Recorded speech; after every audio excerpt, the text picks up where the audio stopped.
Salut, c'est Nico. Alors comme tu le vois, j'ai une très jolie vue ici, j'ai une très jolie vue ici.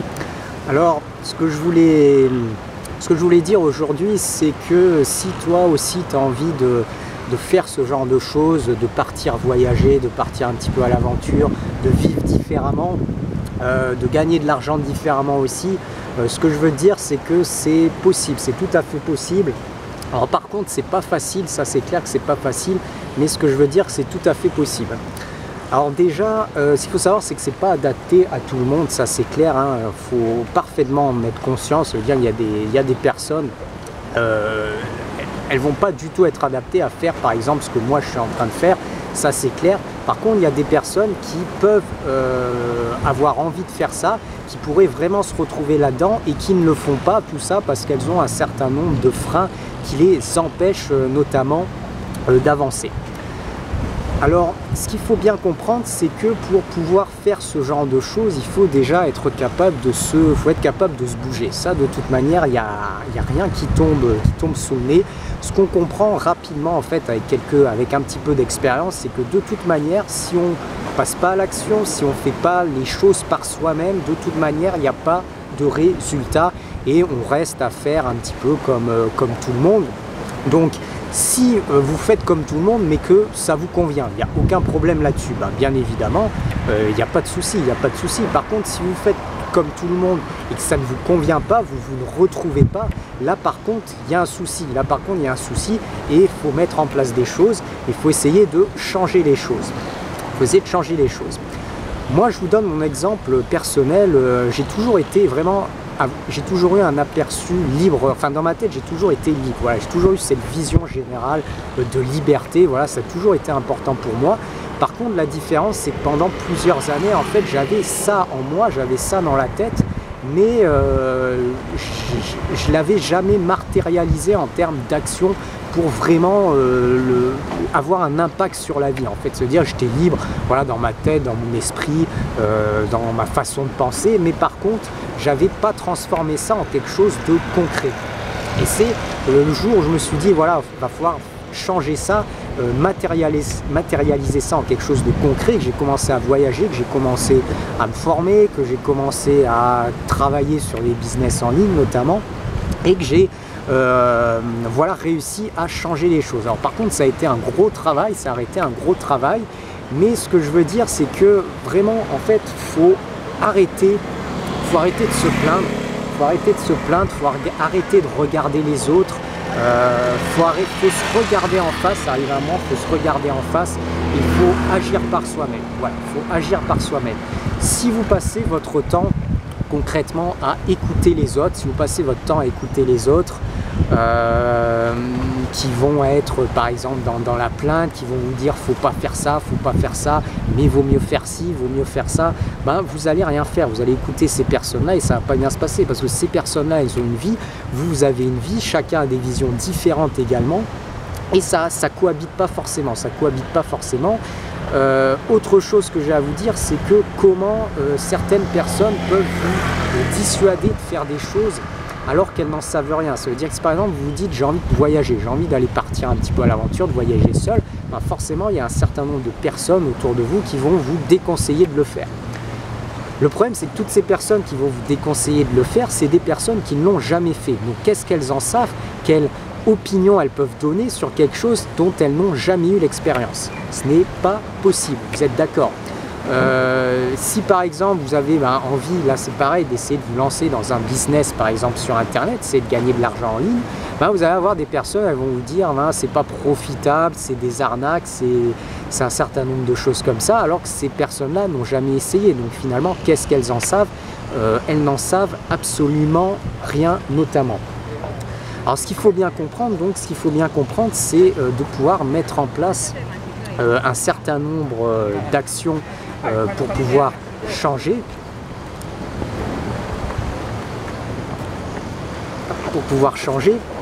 et dans ces actions en fait faut se bouger, il faut arrêter en fait d'être materné en fait. Ce que j'ai envie de vous dire, c'est arrêtez de croire que c'est par exemple un gouvernement qui va vous améliorer votre vie, arrêtez de croire que c'est un gouvernement qui va faire que vous allez aller dans telle direction ou telle direction. Arrêtez de croire que c'est vos parents qui vont dicter votre façon de vivre. Arrêtez de croire que c'est des amis qui vont vous dire vaut mieux faire ça ou vaut mieux pas faire ça. Il faut arrêter de se faire materner, il faut arrêter de se faire materner, il faut agir. Vous avez des personnes, donc je prends l'exemple bien évidemment de la France, mais qui passent leur temps à totalement être constamment dans la plainte. Donc elles sont maternées du matin au soir. Ça veut dire que elles n'ont pas de boulot par exemple, elles sont au chômage, elles ont le droit à 2 ans de chômage par exemple, et elles se plaignent, elles n'ont pas le droit au chômage, ben dans ce cas c'est le RSA. Et elles continuent à se plaindre, voilà, mais j'ai envie de dire, mais il faut se bouger. Je dis pas que c'est facile, c'est difficile, mais ce que j'ai envie de dire, c'est que faut quand même pouvoir se bouger, parce qu'aujourd'hui vous allez dans des pays où on vous donne par exemple, admettons 2 ans de chômage, on vous donne 2 ans de chômage quand vous êtes licencié d'un poste, mais ça ne se fait quasiment nulle part. Vous n'avez aucun pays où il y a 2 ans de chômage. Voilà, c'est toutes des durées de chômage qui sont bien inférieures. Il y a même des pays où il ne va pas avoir de chômage, et d'autres pays, voilà, ça va être 6 mois par exemple. Donc il faut un petit peu regarder les choses en face et arrêter de se faire materner, quoi. Et de dire toujours c'est la faute de ça, c'est la faute de ça. Voilà, il y a plein de gens, ils vont sortir dans la rue, ouais, nanana, mais si au lieu de sortir dans la rue, ils passaient leur temps par exemple à se dire on va se former, on va faire des choses et puis on va travailler sur des objectifs personnels, elles n'en seraient pas là, parce qu'aujourd'hui se dire voilà, je sais pas, par exemple je voudrais avoir 200 € de plus, 300 € de plus à la fin du mois pour améliorer un petit peu mes conditions de vie.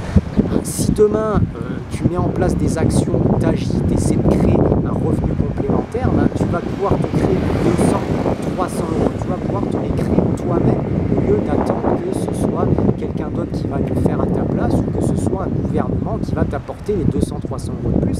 Alors que si on est un petit peu judicieux, on sait très bien que ça ne va pas se passer comme ça. Donc voilà, moi, quand j'étais par exemple en France, donc moi j'ai tout fait pour essayer quand j'ai commencé à voyager, pour essayer de ne pas, absolument pas puiser sur mes économies. Ça veut dire que ce que je dépensais en termes de voyage, je devais l'équilibrer avec ce que je gagnais. Alors ce que je gagnais en France, j'avais concrètement à peine plus que le SMIC. J'ai commencé, alors j'ai travaillé 5 ans en France, j'avais 50 € de plus que le SMIC en tant que vendeur dans une boîte. Et quand à la fin je gagnais 100 € de plus que le SMIC. Donc, vous voyez, je sais très bien ce que c'est, j'ai jamais connu plus. En termes de salaire normal, j'ai jamais connu plus. Donc j'ai fonctionné comme ça pendant 5 ans avec ce salaire-là. Alors ce que j'ai à dire déjà, c'est que de toute manière, je me suis jamais senti en difficulté de vie avec ce salaire-là. Donc ça, c'est un premier point que j'ai quand même à dire, parce que je suis conscient, moi, de la misère de ce qu'il peut y avoir dans certains pays. Et notamment quand moi je sais, voilà, je peux aller me nourrir, j'ai un endroit correct où pioncer par exemple, je peux me chauffer, j'ai une voiture, j'ai des choses comme ça, je suis déjà conscient que j'ai quand même des choses. Donc ça, c'est la première chose à dire. Seconde chose à dire, quand j'ai commencé à voyager, il me fallait de l'argent en fait, Donc qu'est-ce que j'ai fait? J'ai pas attendu l'augmentation qui n'arriverait jamais ou quoi que ce soit. Je me suis dit, il va falloir que j'aille chercher cet argent-là. Donc j'ai commencé à travailler, faire des travaux supplémentaires en chèque emploi-service. Donc je travaillais dans une jardinerie, j'avais des études notamment d'aménagement paysager, donc j'ai mis des annonces, concrètement j'ai mis des annonces sur Le Bon Coin, sur des sites comme ça, voilà, à peu près une douzaine d'euros de l'heure. Et j'ai trouvé rapidement, j'ai trouvé des petits chantiers comme ça, et j'ai pu faire des petits chantiers régulièrement. Ça veut dire que je travaillais 5 jours par semaine, et sur mon jour de repos, en fait, je le passais à faire des petits chantiers comme ça. Et j'ai fait ça pendant 2 ans à peu près. Pendant 2 ans, je faisais en moyenne 70 € sur mon jour de repos. Donc ça me faisait, voilà, je faisais du 250-300 € de plus à la fin du mois en travaillant une journée sur mes revenus, mon revenu complémentaire, en allant travailler chez les gens comme ça. Et ce que je veux vous dire, je me suis bougé, quoi. Je me suis dit j'ai besoin de plus d'argent, pour l'économiser, notamment pour voyager. Qu'est-ce que je fais? Je mets en place ça. Et je l'ai directement incorporé. À chaque fois que j'avais de l'argent comme ça, je le mettais de côté. Et non seulement je mettais de côté à peu près cette somme-là, 300 € que je faisais dans les chantiers par mois, et en plus de ça, j'arrivais quand même en plus de ça, à économiser sur mon petit salaire. J'arrivais même à débloquer au moins 100-150 € même sur mon salaire. Donc je vous laisse faire le compte. Ça me permettait en fait de financer mes voyages. Donc ça me permettait de financer mes voyages quand je partais 2 semaines en voyage. Voilà, et ça me coûtait 1500, 2000 €, ben, ça me permettait de les financer. Donc là encore, c'est toujours pareil. Il y a des gens, ils vont vous dire, on a un petit salaire, on vit dans la misère, on peut même pas se payer de vacances. Ben, je gagnais 50 € de plus que le SMIC, 50 € de plus que le SMIC, je me suis bougé, je me suis payé des vacances en Islande, je me suis payé des vacances en Norvège et je gagnais 50 € de plus que le SMIC. Qu'est-ce que j'ai fait? Ben, j'ai mis en place un mode de vie relativement minimaliste pour vivre simplement et pas dépenser beaucoup, et je me suis bougé pour avoir un travail, un revenu complémentaire. Et c'est comme ça qu'on obtient les choses, c'est comme ça. Une fois que j'ai terminé ça, j'ai voulu continuer à obtenir, ben, je voulais en fait voyager sur du long terme, donc pour ça il fallait que je crée un revenu passif. Donc je me suis lancé juste après ça en fait directement sur la création de revenus passifs, et là encore ben, je suis parti de rien en fait. Je suis parti de rien et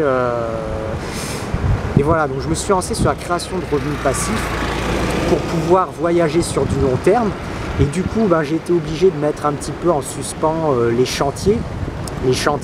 Et ce que j'ai fait, alors même ce que j'ai fait pendant 6 mois, en fait, je me suis formé sur du graphisme design, sur de la création de sites internet. Je me suis formé pendant 6 mois intensivement, et je continuais encore un petit peu les chantiers. Ça veut dire que ce que je faisais, j'avais mon emploi normal, je faisais un petit peu de chantier, alors moins, mais je travaillais quand même un petit peu en plus dans les jardins chez les gens, et en plus de ça, je me formais voilà, des heures et des heures par semaine, et j'ai fait ça pendant 6 mois. Donc là encore, j'ai été me chercher les choses, j'ai travaillé, et voilà pourquoi, parce qu'on comprend qu'on n'a rien sans rien.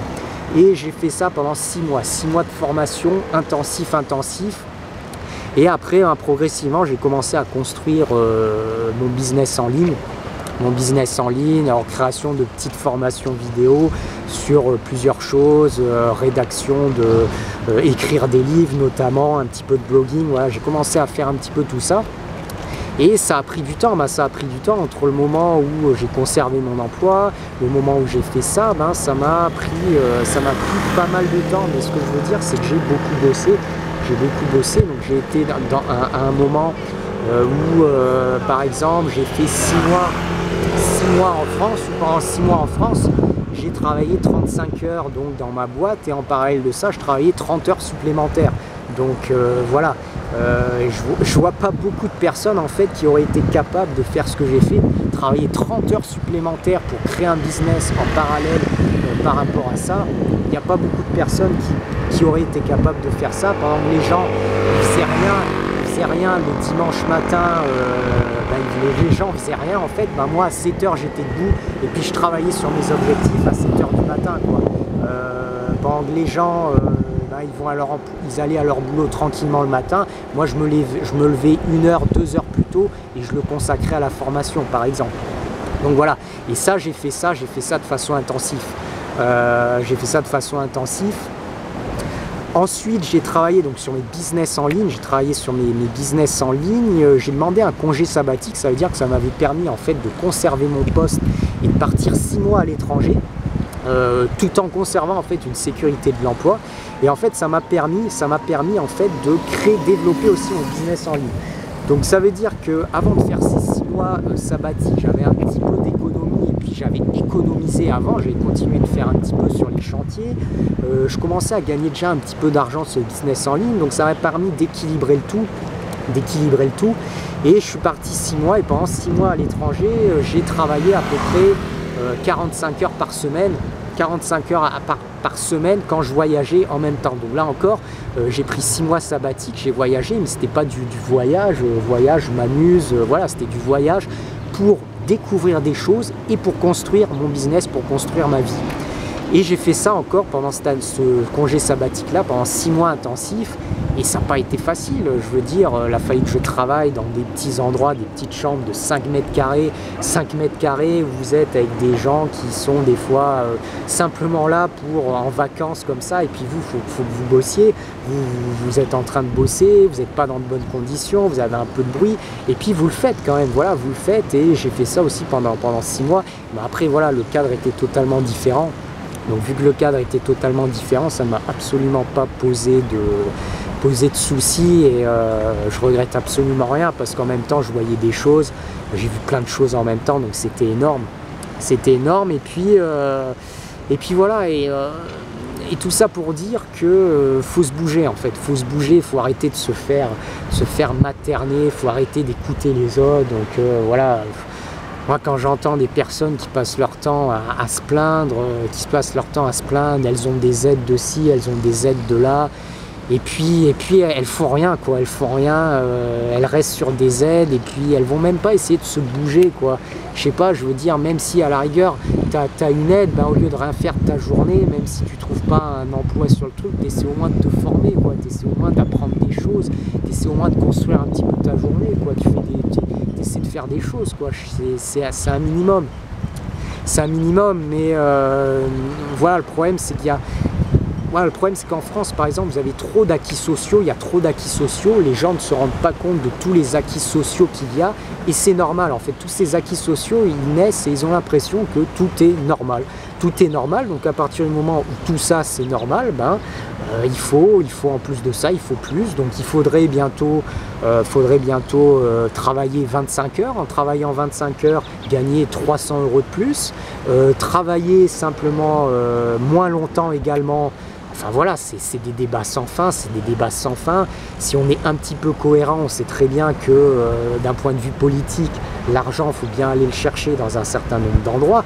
Donc l'argent, il faut quand même aller le chercher quelque part. Donc quand vous avez des retraites à financer, quand vous avez justement, quand vous avez des chômeurs à financer, quand vous avez du RSA à financer, ben, l'argent, il faut bien le trouver quelque part. Il faut quand même bien trouver cet argent-là quelque part, et donc concrètement, voilà, concrètement, il faut quand même faire des choses.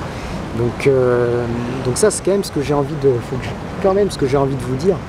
Donc il n'y a pas 36 moyens, faut se bouger pour aller chercher les choses. Faut se bouger, voilà, là où je suis aujourd'hui, franchement, là je kiffe. Je kiffe cet endroit, je me sens super bien. Mais pour pouvoir être ici et se dire on est à 15 000 km de chez soi et je peux me faire une petite vidéo comme ça, ben faut aller chercher les choses, quoi. Faut aller chercher les choses, parce que ça tombe pas du ciel. Il n'y a rien qui tombe du ciel,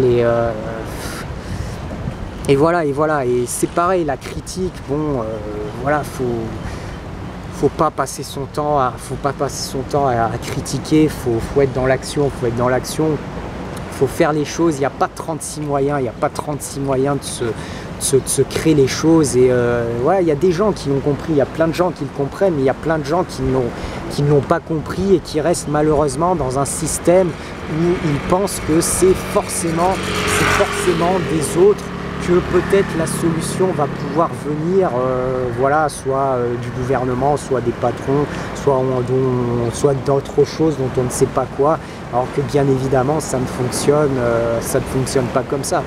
Et pour en revenir en fait à mon exemple personnel, c'est comme je vous dis, moi, ce que je faisais, voilà, comme je vous dis, travailler en plus d'un emploi à peu près 30 heures par semaine. Je vous le dis concrètement, il y a quasiment personne qui aurait fait ce que j'ai fait. Voilà, les gens, au lieu de faire ça, ben voilà, ils s'amusent, ils passent beaucoup de temps devant la télé. Et puis voilà, et moi je faisais différemment. Je travaillais aussi des fois dans des cafés, je travaillais aussi des fois dans des McDo en France. J'allais à mon boulot, je travaillais 8 heures dans mon boulot. Le midi, à la pause déjeuner, j'allais dans un petit resto et je travaillais sur mon ordinateur. J'étais d'ailleurs quasiment le seul à faire ça. Le soir, juste après mon boulot, juste après 8 heures de boulot, je continuais encore. J'allais avec mon PC portable dans un McDo pour la connexion internet, et je travaillais encore 2 heures derrière. J'étais déjà fatigué, je continuais, je travaillais encore 2 heures derrière pour faire ce que j'avais à faire, voilà, pour écrire mes trucs, pour continuer de me former. Et je faisais ça, et en parallèle de ça, j'avais en plus même des mecs limite qui se foutaient de ma gueule en fait. Vous avez des mecs en fait, des fois je pouvais travailler après le boulot, et puis voilà, si vous faites des trucs, j'avais quelquefois des personnes dans les McDo qui se foutaient de ma gueule quand ils me voyaient bosser. Alors que bon, ces personnes-là concrètement, voilà, elles font jamais rien quoi. C'est des idiots, c'est des mecs qui aiment critiquer, qui pensent que leur petite vie est constamment meilleure, mais bon, après moi c'était pas un problème dans le sens où je savais très bien que pendant que j'étais en train de me créer cette vie-là, pendant que certaines personnes pouvaient se foutre de ma gueule, ben moi j'étais concrètement en train de me créer ma vie de rêve. Donc le seul truc que je voyais, c'était mon objectif final. Après, ce que pouvaient dire les gens autour, ce qu'on pouvait me conseiller, j'en avais rien à faire parce que moi le seul objectif c'était ça, le seul objectif c'était où je suis actuellement, ce que je fais actuellement, et ça a pas de prix quoi. Ça a pas de prix, faut pas se leurrer, ça a pas le moindre prix, parce qu'après je pourrais faire tout ce que je veux derrière, j'aurais vraiment cette fierté d'avoir fait ce que j'ai fait, j'aurais vraiment cette fierté de pouvoir voyager comme ça, j'aurais vraiment cette fierté là, et ça a pas de prix. Ça n'a pas de prix, vous trouverez jamais ça dans un quotidien, vous vivrez jamais dans un quotidien, même s'il y a des journées, c'est pas toujours facile, même s'il y a des journées, il n'y a pas toujours facile, c'est quand même une vie différente, c'est une vie de choix, c'est une vie libre, et ça n'a pas de prix, la liberté, la vie de choix, la vie de se créer des choses, de travailler sur des objectifs personnels, de se bouger, de voir des nouvelles choses régulièrement, ça n'a pas de prix. Ça a vraiment pas de prix. Voilà. Donc on va s'arrêter là, c'était simplement le petit coup de boost pour vous montrer un petit peu comment ça se passe pour faire des choses, pour réussir des choses. Voilà.